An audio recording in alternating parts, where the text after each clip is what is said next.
نحمده ونستعينه ونستغفره ونؤمن به ونتوكل عليه ونعوذ بالله من شرور أنفسنا ومن سيئات أعمالنا من يهده الله فلا مضل له ومن يضلله فلا هادي له ونشهد أن لا إله إلا الله وحده لا شريك له ونشهد أن سيدنا ونبينا ومولانا محمدا عبده ورسوله أرسله بالحق بشيرا ونذيرا وداعيا إلى الله بإذنه وسراجا منيرا صلى الله تعالى عليه وعلى آله وأصحابه وسلم تسليما كثيرا كثيرا أما بعد فأعوذ بالله من الشيطان الرجيم بسم الله الرحمن الرحيم وأقيموا الصلاة وآتوا الزكاة وقال رسول الله صلى الله عليه وسلم المعتكف هو يعتكف الذنوب أو كما قال عليه الصلاة والسلام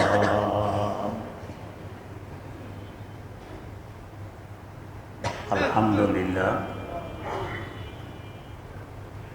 বছরের সেরা মাস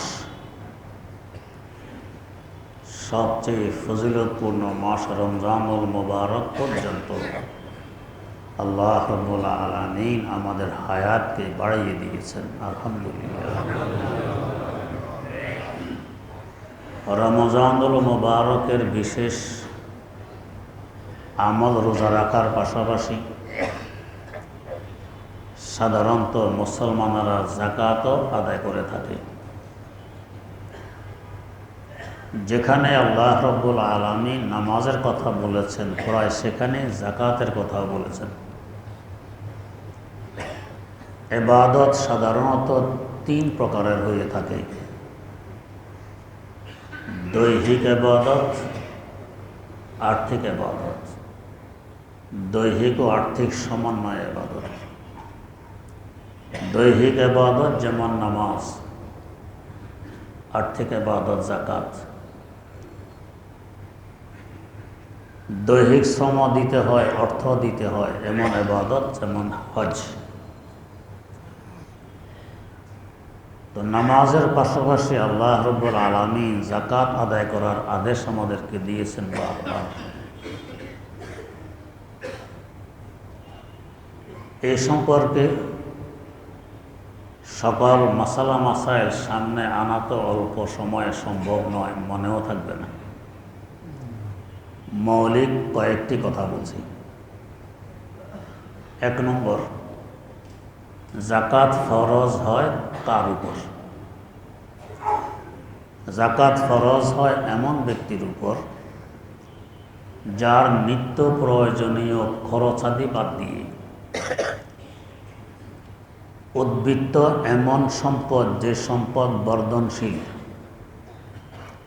নেশাব পরিমাণ থাকে, তার উপরে যাকাত ফরজ হয়। নেশাব পরিমাণ কি একটু পরে আলোচনা করছি। বর্ধনশীল সম্পদ হল টাকা পয়সা, স্বর্ণ, রূপা ও ব্যবসায়িক মাল। আমাদের দেশ হিসাবে এগুলো বর্ধনশীল সম্পদ। এই 4 প্রকার সম্পদের উপর যাকাত ফরজ হয়। অনেকেই মনে করে যে সমস্ত সোনা রূপা ব্যবহারে আছে এগুলোর যাকাত দিতে হয় না, এই মনে করা সম্পূর্ণ ভুল। সোনা রূপা ব্যবহারে থাকুক কিংবা অব্যবহৃত হিসাবে থাকুক, সর্বপ্রকার সোনা রূপার উপরে যাকাত আসবে। টাকা পয়সার উপরও যাকাত আসবে, ব্যবসায়ী মালের উপরও যাকাত আসবে।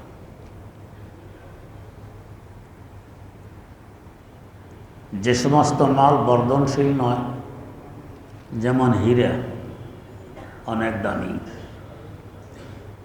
জায়গা জমি অনেক আছে, ব্যবসায়ী জমি নয়, এমনি এগুলোর উপরে জাকাত আসে না যতই থাকুক। কি পরিমাণ সম্পদ থাকলে নেশাব হয়? নেশাবের সম্পর্ক সোনা এবং রূপার সাথে। এগুলোর মূল্য উঠানামা করে, তাই নেশাবের পরিমাণও উঠানামা করে। যেমন এবছর রমজানের শুরুতে রূপার যে মূল্য ছিল ওই হিসাবে জাকাতের নেশাব ছিল প্রায় 2,30,000 টাকা। এখন মূল্য আরও বেড়ে গেছে। আজকের মূল্য হিসাবে জাকাতের নেশাব আরও 30,000 যোগ হয়ে 2,30,000 ছিল, এখন 2,60,000 হয়ে গেছে। রমজানের প্রথম দিন ছিল 2,30,000, এখন মূল্য বেড়ে যাওয়ার কারণে আরও 60,000 যোগ 30,000 যোগ হয়ে 2,60,000 হয়ে গেছে জাকাতের নেশাব। আমার খরচের উদ্বৃত্ত নগদ ক্যাশ আছে 2,60,000 টাকা। রূপা আছে কিংবা স্বর্ণ আছে অথবা ব্যবসার মাল আছে 2,60,000 টাকার। আমার উপর 2.5% জাকাত ফরজ হবে।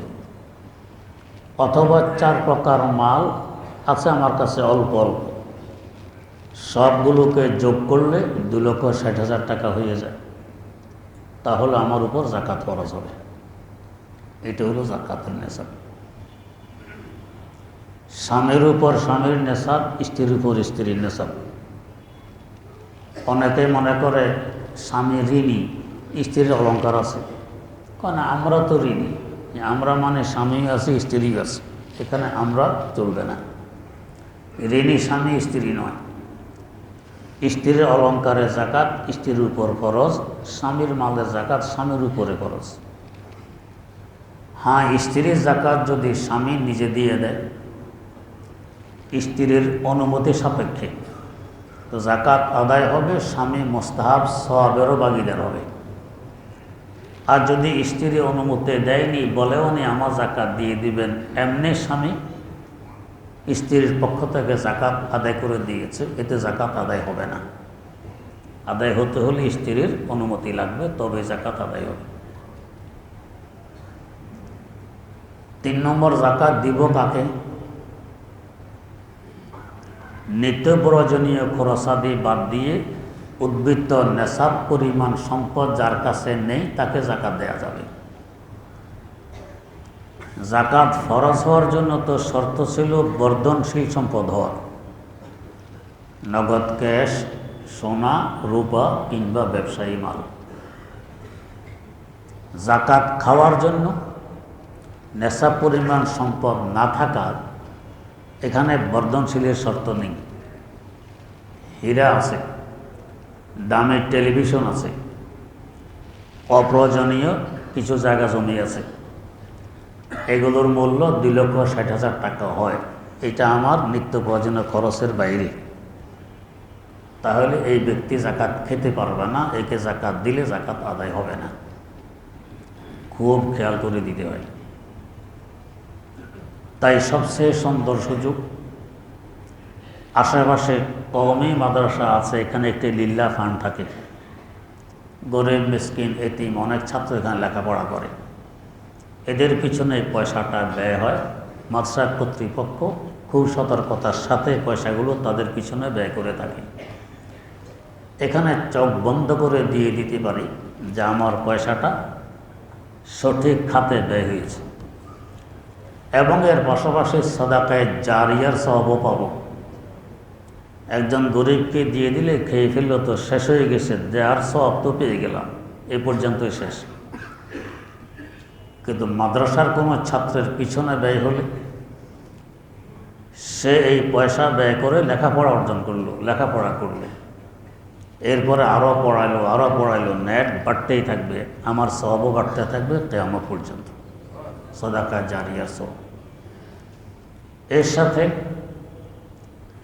কাছের আত্মীয় স্বজনকে জাকাত দেয়া উত্তম। কাছের আত্মীয় স্বজন দুই ধরনের হয়ে থাকে, দৈহিক আত্মীয় স্বজন, আত্মিক আত্মীয় স্বজন, রুহানি আত্মীয় স্বজন। দৈহিক আত্মীয় স্বজন আমার ভাই, আমার বোন, ভাতিজা, ভাতিজি, বাগিনা, বাগিনী, এরা যদি গরিব হয় এদেরকে দেয়া ভালো, সব বেশি হবে।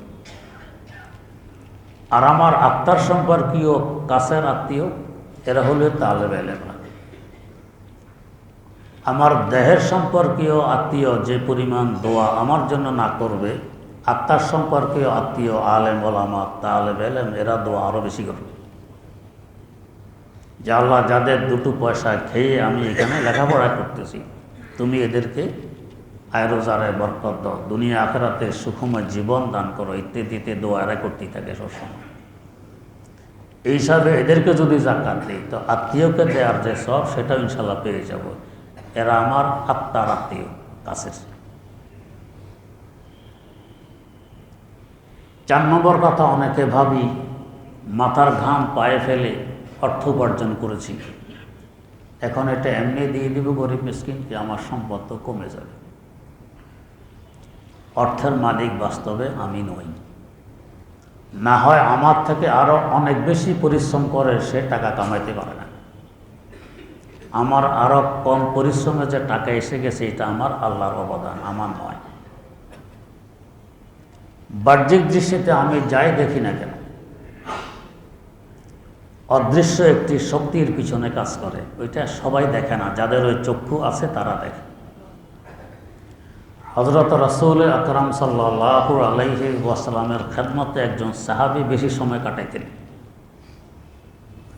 সাহাবীর ভাই এসে অভিযোগ দায়ের করলেন যে হুজুর, আমার ভাই আপনার এখানে পড়ে থাকে, আয় রোজগার করে না, তার সংসারও আমাকে চালাইতে হয়, একে একটু বুঝান, এও যাতে কিছু কামাই করে আয় রোজগার করে।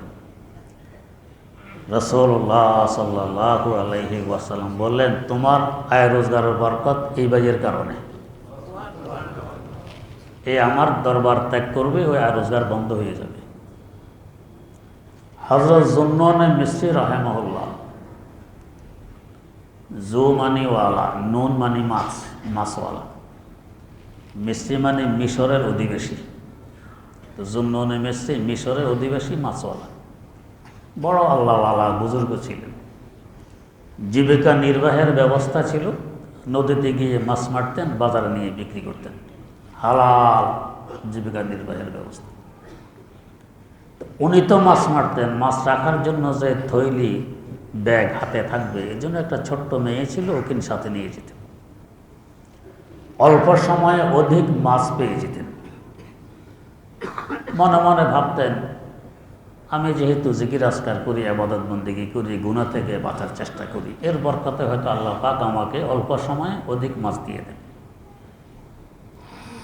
এক সময় তার এই মেয়ে মারা যায়। উনি আগের ন্যায় নদীতে গেছেন মাছ মারতে। আজকে দেখেন অন্য জেলেদের যেই দশা, ওনারও সেই দশা। আগের ন্যায় অল্প সময় অধিক মাছ পাচ্ছেন না। ব্যাপার কি? আল্লাহ পাকের পক্ষ থেকে এলহাম হলো, ও জুন্নুন মিসরি, তোমার ধারণা ছিল তোমার বুজুর্গির কারণে অল্প সময় অধিক মাছ পেয়ে যাও, এই ধারণাটা ছিল ভুল। তোমার সাথে যে তোমার মেয়ে আসতো থৈলি ধরার জন্য, ও মেয়ের বরকতে অল্প সময় অধিক মাছ পেয়ে যেত। আর সে মেয়ে চলে গেছে, তার সাথে তার বরকতও চলে গেছে। তাই এখন অন্য জেলেদের যেই দশা, তোমারও সেই দশা। অথচ মেয়ে তো নদীতে নামে না, সে মাছ ধরা না, সে থাকে নদীর পাড়ে। এগুলো আমরা দেখি না, আল্লাহ পাক যাদেরকে চক্ষু দান করেছেন তারা দেখে। তো মেরে নজদীক হরদম লেকে ভাই আন্দা হো পর, তো মেরে নজদীক হরদম লেকে ভাই আন্দা হো পর, বখশ রে বসিরত জেসে তু আবে নজর। আমরা দেখি যাকাতও এমন। যাকাত দিলে আমরা দেখি সম্পদ কমে, আমার আল্লাহ বলেন বাড়ে, ওইটা আমরা দেখি না। আল্লাহ পাক বলেন ইয়ামহাকুল্লাহু রিবা ওয়া ইউরবিস সাদাকাত, সুদ সম্পদকে ধ্বংস করে দেয়। আর দান খয়রাতে জাকাত বলেন, ফিতরা বলেন, এমনি দান বলেন, সব দান খয়রাত, এতে সম্পদ বাড়ায়। আমরা দেখি কমে, আল্লাহ পাক বলেন বাড়ে। আমাদের দেখা সঠিক নয়, আমার আল্লাহর বলাই হইল সঠিক। এর পাশাপাশি বাকি সম্পদের হেফাজত করে জাকাত। শেখুল হাদিস আল্লামা জাকারিয়া রহমতুল্লাহ আলাইহি আবৃত্তিতে লিখেছেন এক আশ্চর্য ঘটনা। ভারতবর্ষের দ্বিতীয় বৃহত্তম মাদ্রাসা মুজাহিরুল উলুম সাহারানপুর মাদ্রাসা। মাদ্রাসার কেশিয়ার ছিলেন একজন আল্লাহওয়ালা আমানতদার ব্যক্তি, লেখাপড়া তেমন ছিল না। তো আল্লাহরে বন্দা কথা বলতে গেলে কথার ফাঁকে ফাঁকে বলতেন আল্লাহকে ফজল সে, আল্লাহর মেহেরবানি। আমরা বলি কথার বাক্কা, কেউ কথা বলতে গেলে একটু পর পর বলি বুঝতে পেরেছেন তো, কেউ বলি বুঝাইতে পারলাম তো, কেউ বলি বুঝেছেন তো, ইত্যাদি ইত্যাদি কথার বাক্কা। আল্লাহরে বন্দা বলতেন ফাঁকে ফাঁকে আল্লাহকে ফজল সে, আল্লাহর মেহেরবানিতে। একদিন ভোরে ভোরে মাদ্রাসায় এসে মাদ্রাসার শিক্ষকদের সামনে এসে বলতেছেন, आज रात तो अल्लाह के फजल से अल्लाह का गजब हो गया। সবাই হেসে দিলেন যে আল্লাহর ফজলে তো আল্লাহর রহমত হবে, মেহরবানি হবে, গজব হয় কীভাবে? আল্লাহকে ফজল সে তো কথার বাক্যা, বাস্তব কথা, আল্লাহ কা গজব হো গয়া, এটা হলো আসলে। ওস্তাদরা জিজ্ঞেস করলেন कैसे अल्लाह के फजल से अल्लाह का गजब हो गया, কীভাবে আল্লাহর মেহরবানিতে আল্লাহর গজব হয়ে গেছে? তো বললেন मैं सो गया था, রাত্রে আমি ঘুমিয়ে পড়ছি, খটখট আওয়াজ সে মেরি नींद टूट गई, খটখট আওয়াজে আমার ঘুম ভেঙে যায়। ঘুম ভাঙার পরে দেখি 4-5 জন মানুষ আমার আলমারির তালা ভাঙার চেষ্টা করতেছে, মানে চোর ঘরের ভিতরে। এই মুহূর্তে আমরা কি করতাম? চোর চোর বলে দিতাম, চিৎকার। আর যদি ভয় পেতাম তো অন্তত বলতাম ভাই আমি গরিব মানুষ, টাকা পয়সা কিছু নেই, একামাকার তালা ভাঙার শ্রম বেকার যাবে, লাভ হবে না, এটা বলতাম।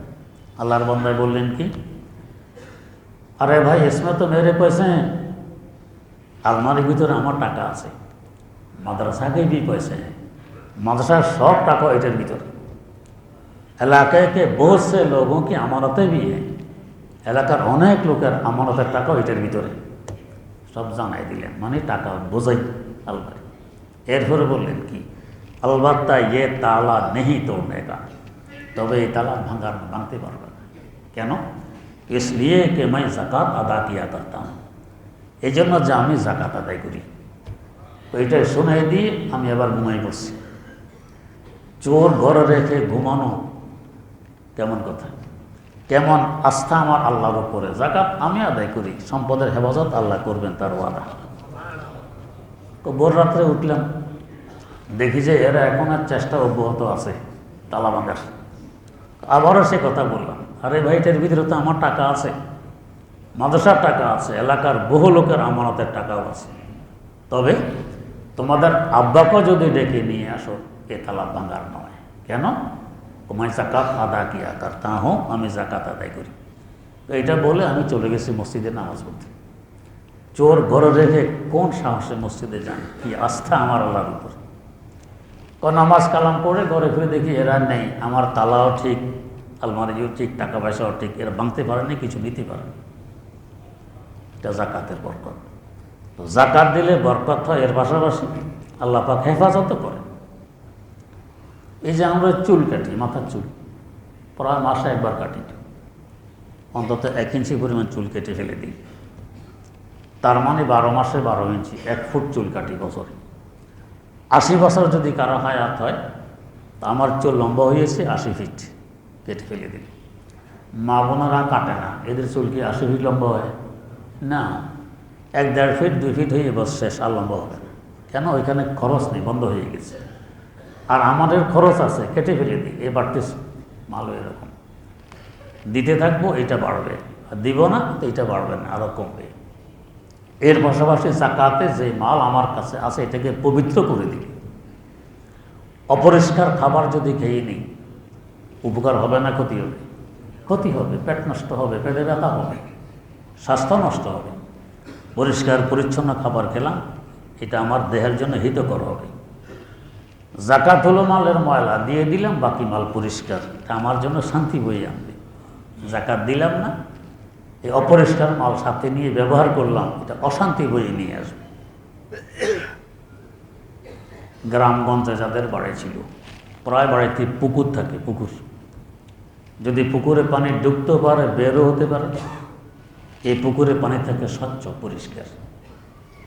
আর যদি বের হওয়ার কোনো জায়গা না থাকে, বদ্ধ পানি, কিছুদিন পরে দেখবেন পানির উপরে লাল বনের একটি আবরণ পড়ে যায়। আমাদের এলাকায় ভাষা বলে আপ পড়ছে, লাল বনের আবরণ। আস্তে এটা সবুজ বর্ণ ধারণ করে, এরপর গাঢ় হতে হতে শ্লেষা জমে যায় পানির মধ্যে। একসময় পানি ব্যবহারের অনুপযোগী হয়ে পড়ে, কেন খরচ নেই, বের হওয়ার জায়গা নেই, নষ্ট হয়ে গেছে। সম্পদ এমন, খরচ করি না, বের করি না, এটা নষ্ট হয়ে যাবে, অশান্তি বই নিয়ে আসবে। এই মাল কখনো শান্তি বই আনবে না। এত কষ্ট করে সম্পদ অর্জন করলাম, এমনি গরিবকে দিয়ে দিল। আল্লাহ পাক বলেন, গরিবের হক আছে তোমাদের এই সম্পদে, ওদের পাও না। আমি যদি আপনার থেকে ঋণ করি, আমি পাও না, আপনি পাও না আমার কাছে, আমার দায়িত্ব আমি পাওনাটা আপনার ঘরে পৌঁছিয়ে দিব। আপনার দায়িত্ব নয় যে আপনি বারবার আমার ঘরে আসবেন পাওনা ওসুলের জন্য। গরিবদের এটা পাও না, কারণ ওদের কারণে আমার এই বরকত, এটা আমি দেখি না। তাই দরকার তো আমি পৌঁছাই দিব, ওর আসা দরকার নেই। এটা হলো আসল নেই। আমরা থাকি ব্যস্ত, গরিব বেচারারা পরে হেরা আসে। যাই হোক, তুই যাকাত আদায় করা এটা হলো ফরজ, আমার বাকি সম্পদ হেফাজতে থাকবে। এরপরে আরেকটি জরুরি কথা, সেটা হলো সামনে আসতেছে এতেকাফের মৌসুম। রমজানুল মোবারকের শেষ 10 দিনের ফজিলত অনেক বেশি। এর মধ্যে বেজোড় রাত যেগুলো, এগুলোর ফজিলত আরও বেশি। আর এর মধ্যে একটি রাত আসে যাকে আমরা শবে কদর বলে থাকি। আল্লাহ রাব্বুল আলামিন বলেছেন, লাইলাতুল কদর খায়রুম মিন আলফি শাহর। এই শবে কদরের এক রাত 1000 মাস থেকেও আরও উত্তম। 1000 মাস যদি আমি ইবাদতে মগ্ন থাকি, যে পরিমাণ সওয়াব পাবো, এই এক রাত যদি কাজে লাগাইতে পারি, এর থেকে বেশি পাবো। বেশির পরিমাণ কি আল্লাহ পাক বলেননি? তো যে যেমন তার বেশির পরিমাণও তেমন। আমি যদি বলে বেশি টাকা দান করিস, কত করব? হয়তো 1 লাখ 2 লাখ। আর যদি একজন শিল্পপতি, হাজার হাজার কোটি টাকার মালিক, সে যদি বলে বেশি টাকা দান করছি, তাহলে সেখানে কয়েক কোটি। তো আল্লাহ রাব্বুল আলামিন যখন বলতেছেন 1000 থেকেও বেশি, এই বেশি সীমা আমরা বলতে পারবো না। আল্লাহ পাক যেমন তার শান অনুপাতে তেমন বেশি। অতএব রাতটিকে কাজে লাগাই। আর এটাকে কাজে লাগানোর সুন্দর সুযোগ হলো এতেকাফ করা। আল্লাহর মসজিদে যদি 10 দিন আমি কাটাই, তো শবে কদর যেদিনে হোক আমি পেয়ে গেলাম, আমার থেকে শবে কদর ছুটবে না। এতেকাফের ফজিলত অনেক বেশি। মারা যাওয়ার আগে মরে যাওয়া। যে মারা গেছে লাশ, তার নিজস্ব কোনো ক্ষমতা নেই। জিন্দারা যা করে তাই সে মেনে নিতে বাধ্য। গোসল দিলেও আচ্ছা, না দিলেও আচ্ছা, হাড় ভাঙলেও আচ্ছা, গোস্ত কাটলেও আচ্ছা, তার তো করার কিছু নেই। আমিও মরার আগে মরে গেলাম, আল্লাহর ঘর মসজিদে চলে আসলাম। চাইলে আমি বের হতে পারি, হচ্ছি না। চাইলে আমি অনেক কিছু করতে পারি, কিছুই করি না, আল্লাহর ঘরে পড়ে আছি, মরার আগে মরে গেলাম। এটা নাজাতের জন্য অনেক বড় একটি উপকরণ। আল্লামা রুমি রহমতুল্লাহ আলাইহি একটি আশ্চর্য ঘটনা লিখেছেন মুস্তফি শরীফ। ইরানের এক ব্যবসায়ী হিন্দুস্তান আসবে ব্যবসা করতে। আগে হিন্দুস্তান ছিল, হিন্দুস্তান মানে আমাদের দেশে হিন্দুস্তানের ছিল, বড় ব্যবসা করে আয় উন্নতি লাভ করার স্থান। তো উনি ব্যবসা করতে আসবেন, কয়েক মাস লাগবে আগের যুগ।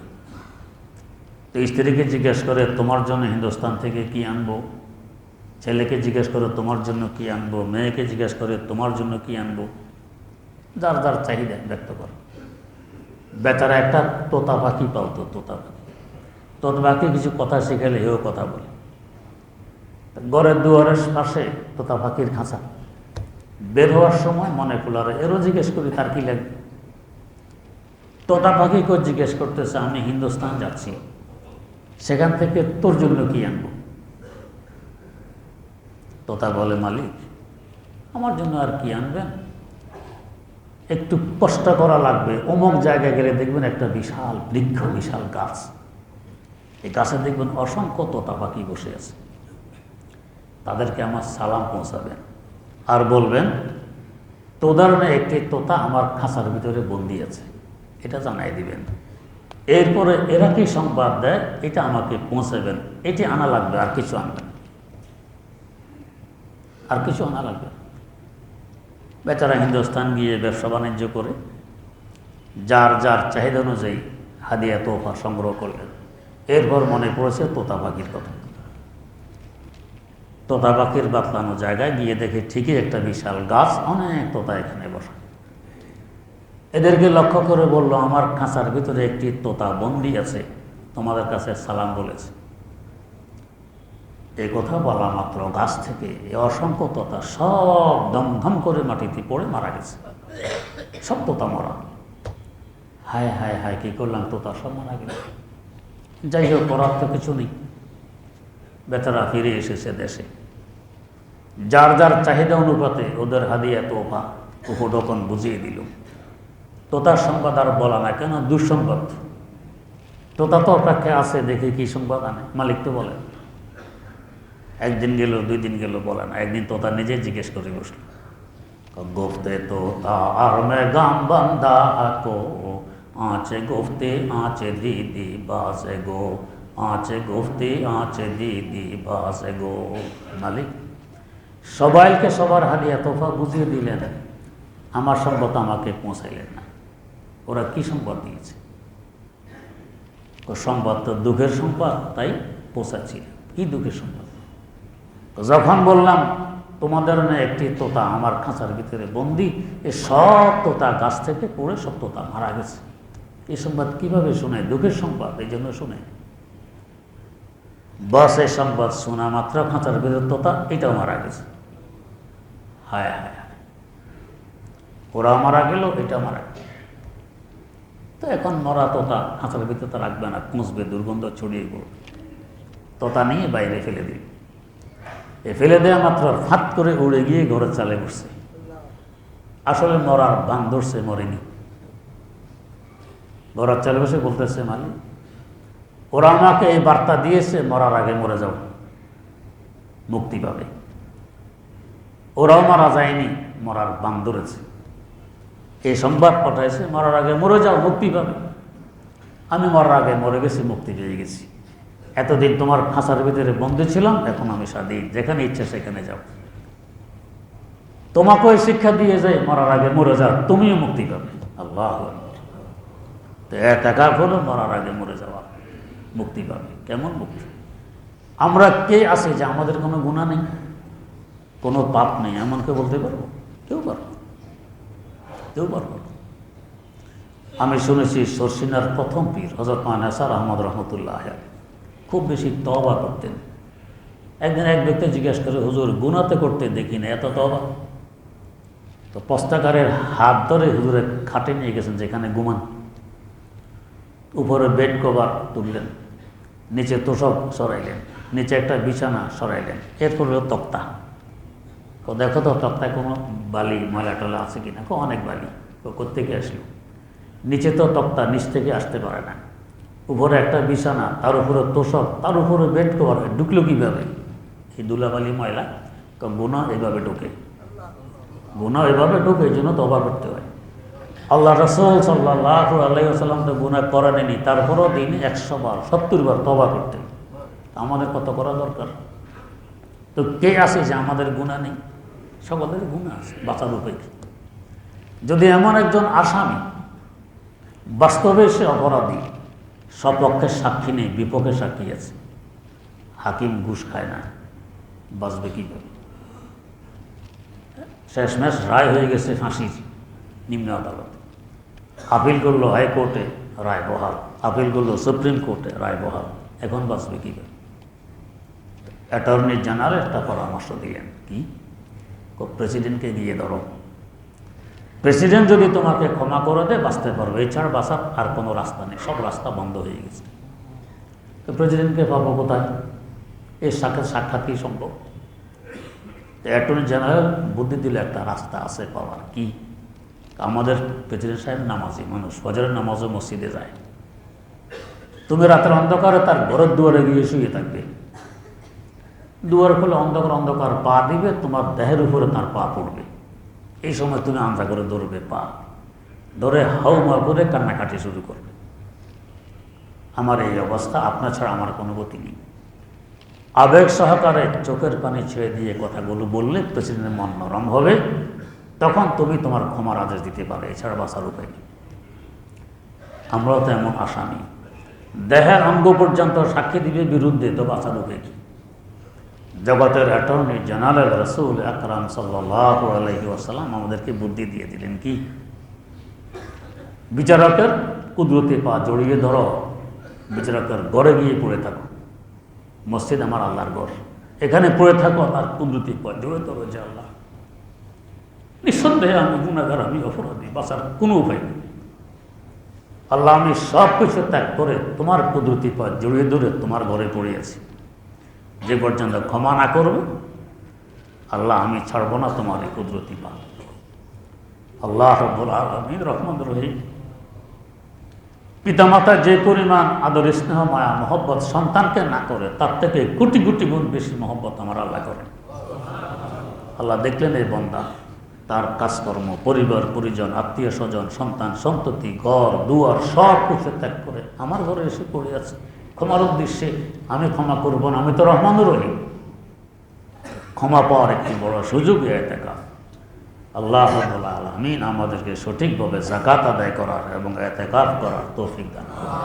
সুবহানাল্লাহি ওয়া বিহামদি, সুবহানাকাল্লাহুম্মা ওয়া বিহামদিক, আশহাদু আল্লা ইলাহা ইল্লা আনতা, আস্তাগফিরুকা ওয়া আতুবু ইলাইক।